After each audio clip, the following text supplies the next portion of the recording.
আজি হৈছে 29 ছেপ্টেম্বৰ। আজিৰ সন্ধিয়াৰ কেইটামান গুৰুত্বপূৰ্ণ খবৰ আপোনালোকলৈ লৈ আহিছোঁ। ভিডিঅ'ৰ থাম্বনেইল আৰু টাইটেল দেখি আপোনালোকে নিশ্চয় গম পাইছে ভিডিঅ'টো কেনেধৰণৰ হ'ব গৈ আছে। জুবিনদাৰ পত্নীয়ে কেনেদৰে ক'লে এই যে মৃত্যু হ'ল তেওঁ, আজি প্ৰথমবাৰৰ বাবে তেওঁ কৈছে যে সেই সময়ত কেনেকুৱা ধৰণৰ কি পৰিস্থিতি হৈছিল। আজিৰ এই ভিডিঅ'টোৰ জৰিয়তে সকলোখিনি কথা আৰু আপোনালোকৰ মাজলৈ লৈ আহিছোঁ বিভিন্ন ধৰণৰ খবৰ। শেষলৈকে চাওক আৰু শেষলৈকে চাব বুলি আশা কৰিছোঁ। তো প্ৰথমটো খবৰ হৈছে শ্যামকানু মহন্তৰ বিৰুদ্ধে বিত্তীয় কেলেংকাৰীত সেইখিনি গোচৰ ৰুজ কৰিছে। তেওঁ সেইখিনি বিভিন্ন ধৰণৰ চিল মোহৰ হওক, তেওঁলোকে সেইখিনি বিত্তীয় কেলেংকাৰীত তেওঁলোকৰ সেইখিনি জড়িত থকা বুলি তেওঁলোকে সেইখিনি গোচৰ ৰুজ কৰিছে। আৰু তো বহুখিনি তেনেদৰে সেইখিনি নথি পত্ৰ পোৱা গৈছে। তো সেইখিনিক লৈ তদন্ত অব্যাহত ৰাখিছে, তদন্ত কৰি গৈছে। নেক্সটটো খবৰ যদি আপোনালোকে চাই গমে পাইছে, আজি প্ৰাণৰ শিল্পী জুবিন গাৰ্গৰ আদ্য শ্ৰাদ্ধ। তো সেইখিনি সকলোমে হৈ গৈছে, আপোনালোকে খবৰবিলাক পাইছে। নেক্সটটো খবৰ হৈছে মই এবাৰ মাত্ৰ জুবিন গাৰ্গৰ পৰিয়ালৰ ওচৰলৈ যাব বিচাৰিছোঁ। তো তেনেদৰে কৈছে শেখৰ গোস্বামী। যিহেতু সেইদিনাখনি ঘটনাটোত শেখৰ গোস্বামী আছিলে, আপোনালোকে গম পায়, শেখৰ জ্যোতি গোস্বামী। তো এইটো কথা কৈছে, তেওঁ কৈছে যে এবাৰ পৰিয়ালৰ ওচৰলৈ যাব বিচাৰিছোঁ বুলি কৈছে। তো সেইদিনাখনটো পানীতে সাঁতুৰি আছিলে। তো তাৰ পিছৰ পৰ্যায়খিনি আপোনালোকে খবৰখিনি পায়ে আছে কেনেকুৱা ধৰণৰ। তো সেইখিনি তেনেদৰে সেইখিনি মন্তব্য শেখৰ জ্যোতি গোস্বামীয়ে আগবঢ়াইছে। নেক্সটটো খবৰ ফালে যদি চায় তেনেহ'লে আজি পুনৰ SITয়ে জেআৰ চলাব, আৰু জেআৰ চলালে সেইখিনি চলাই আছে শেখৰ জ্যোতি গোস্বামী, নিষেতা গোস্বামী, অমিত প্ৰভা মহন্ত। তো এইখিনি কিয় চলাইছে আপোনালোকে গম পায়। সেইদিনাখনি যিটো ঘটনা হ'ল তাত শেখৰ জ্যোতি গোস্বামী আছিলেই। তো সেইখিনি CID এতিয়া তেওঁলোকক জেআৰ চলাই আছে, আজি চলাইছে, তাৰ আগদিনাখনি চলাইছিলে। তো তেনেদৰে সেইখিনি যোৱাকালি, তো সেইখিনি আপোনালোকে পাই আছে। তো নেক্সটটো খবৰ হৈছে, নেক্সটটো খবৰ শেখৰ জ্যোতি গোস্বামীয়ে কৈছে, যিহেতু সাংবাদিকসকলে তেওঁলোকক সেইখিনি প্ৰশ্ন কৰে তেওঁ কৈছে যে মই লুকাবলগীয়া একো নাই, মই দাদাৰ ন্যায়ৰ বাবে যুঁজি যাম, শেখৰ জ্যোতি গোস্বামীয়ে তেনেদৰে কৈছে। কিন্তু সেইদিনাখনি যদি তেনেদৰে সেই যি পানীত নমাৰ সময়ত যদি তেওঁ সেইখিনি সময়ত মানা কৰিলে হয় পানীত যে সেইখিনি যাব নালাগে, বা আজি এইটো খবৰ আমি শুনিব লগা নহ'ল হয়। তো বাৰু যি কি নহওক, সেইখিনি ক্ষেত্ৰত তেওঁ তেনেদৰে কৈছে যে মই লুকুৱাবলগীয়া একো নাই, যিখিনি ক'বলগীয়া আছে মোৰ ফালৰ পৰা সকলোখিনি ক'ম দাদাৰ ন্যায়ৰ বাবে, আৰু সেইখিনি যুঁজি যাম বুলি শেখৰ জ্যোতি গোস্বামীয়ে তেনেদৰে কৈছে। তো নেক্সটটো খবৰ যদি আপোনালোকে চাই, অৰুণোদয় 3 শুভাৰম্ভ হ'ব, আপোনালোকেতো গমে পাইছে অক্টোবৰ 7 তাৰিখে। আৰু যি লাখপতি বাইদেউৰ যি আপোনালোকৰ এইখিনি টকা দিয়া, আপোনালোকৰ সমষ্টিয়ে যিখিনি কাম আছিলে সেইখিনি এতিয়া আকৌ পুনৰ সেইখিনি আৰম্ভ হৈছে।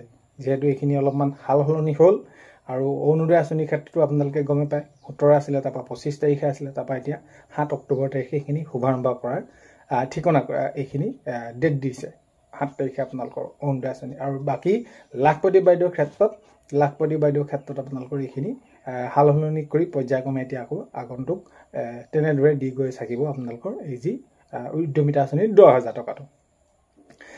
তাৰপৰা নেক্সটটো খবৰ হৈছে, তো বহুতে দুখ লগা বিষয়, সঁচাকৈ কিমান এটা দুখ লগা বিষয়, আৰু তাত আকৌ পুনৰ উল্লেখ কৰাৰ প্ৰয়োজন নাই।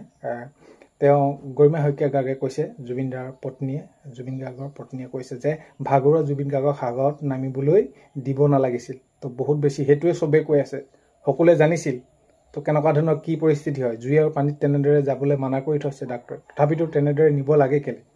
আৰু এইখিনি ক্ষেত্ৰত গৰিমা শইকীয়া গাৰ্গে সেইখিনি জুবিনদাৰ পত্নীয়ে কৈছে যে তদন্ত হ'ব লাগে, আৰু কি হৈছিলে প্ৰকৃততে সেইদিনাখনি সেইখিনি সকলো জানিব বিচাৰে। কাৰণ কেলে তেতিয়া সেই মুহূৰ্তত যেতিয়া খবৰটো পাইছিলে, খবৰটো পোৱাৰ লগে লগে বিচাৰিছিলে যে কেনেকুৱা ধৰণৰ কি পৰিস্থিতি আছে, শেষ মুহূৰ্তটোত কেনেকুৱা ধৰণৰ কি হৈছে।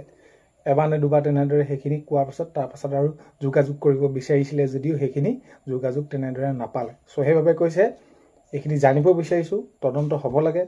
আৰু সেইখিনি তেনেদৰে কৈছে যে সঁচাকৈ কিমান এটা দুখ লগা বিষয়। শেষ মুহূৰ্তত প্ৰতিটো মুহূৰ্ততে থাকে, কিন্তু এই যে ঘটনাটো হৈ গ'ল তেওঁ যে নাপালে, তো সেইখিনি ক্ষেত্ৰত সেয়াই মুঠতে তদন্ত হ'ব লাগে, জানিব বিচাৰিছে। তো সেইখিনি কথা তেনেদৰে কৈছে, কিন্তু তেওঁলোকে সেইখিনি তেতিয়া কোৱা নহ'ল, কি হ'ল মুঠতে তদন্ত লাগে বুলি তেনেদৰে কৈছে।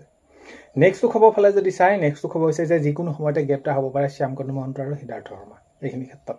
আৰু এইখিনি ক্ষেত্ৰত মাননীয় মুখ্যমন্ত্ৰী মহোদয়ে কেনেদৰে পদক্ষেপসমূহ লৈছে আপোনালোকে গম পাইছে। তথাপিতো তদন্ত সোনকালে হ'ব লাগে, ন্যায় সোনকালে পাব লাগে। তো সেইখিনি ক্ষেত্ৰত মুঠতে তদন্ত হ'ব লাগে, দোষীয়ে শাস্তি পাব লাগে, কথাটো সেইটো।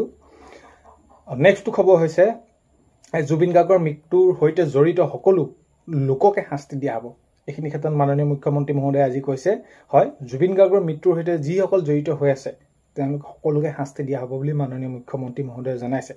তো ঠিকেই এইখিনি ক্ষেত্ৰত অতি সোনকালে শাস্তি হ'ব লাগে, কাৰণ কেলৈ সকলোৱে জানি বুজি, তো সকলোৱে জানে পানীত নিব নালাগে, জুইৰ ওচৰত যাব নালাগে, তথাপিতো এইখিনি ক্ষেত্ৰত তেনেদৰে সেইখিনি লৈ যোৱা হ'ল। এতিয়া আজি আমাৰ মাজৰ সম্পদ হেৰাই গ'ল, কেনেকুৱা ধৰণৰ কি পৰিস্থিতি হৈছে আপোনালোকে গম পাইছে। চ' সেইবাবে সেইখিনি ক্ষেত্ৰত মাননীয় মুখ্যমন্ত্ৰী মহোদয়ে জনাইছে যে সেই জড়িত যিসকল লোক আছে সকলোকে শাস্তি দিয়া হ'ব, মাননীয় মুখ্যমন্ত্ৰী মহোদয়ে জনাইছে। নেক্সটটো খবৰ ফালে যদি চাই, অখিল গগৈ ডাঙৰীয়াই কৈছে যে কাইলৈৰ পৰা আমি প্ৰতিবাদৰ কাৰ্যসূচী হাতত ল'ম বুলি সিদ্ধান্ত লৈছোঁ। এনেদৰে সিদ্ধান্ত গ্ৰহণ কৰিছে। আৰু যিহেতু এইখিনি তদন্তখিনি তেনেদৰে পিছ পৰি গৈছে বা এইখিনি আমাক ন্যায় লাগে বুলি এইখিনি কথাটো কৈছে, তো অখিল গগৈ ডাঙৰীয়াই তেনেদৰে কৈছে। তো আমাক কথাটো হ'ল কি, অতি সোনকালে ন্যায় লাগে, দোষীয়ে শাস্তি পাব লাগে, কঠোৰতকৈ কঠোৰতম, কাৰণ কেলৈ সকলো জানি বুজি কৰাৰ দৰে সেইখিনি তেওঁলোকে কৰিছে। পানীলৈ নিব নালাগে, জুই চলি নিব নালাগে, সেইখিনি কৰিছে। মুঠৰ ওপৰত আমাক ন্যায় লাগে। চ' এইখিনি আপোনালোকক আজি খবৰটো জনালোঁ। ভিডিঅ'টো শেষলৈকে চোৱাৰ বাবে বহুতেই বেছি ধন্যবাদ। এইখিনিতে আপোনালোকক এটা অনুৰোধ কৰিম, চেনেলটোলৈ যদি আপোনালোক নতুনকৈ আহিছে, চেনেলটো ছাবস্ক্ৰাইব কৰাৰ লগতে কাষতে থকা বেল আইকনটো প্ৰেছ কৰি অল কৰি থ'ব, যাতে নতুন এটা ভিডিঅ' দিয়াৰ লগে লগে আপোনালোকে আগতীয়াকৈ চাবলৈ পায়। অন্য এটা ভিডিঅ'ৰ সৈতে লগ পোৱাৰ আশাৰে আজিলৈ ইমানেই।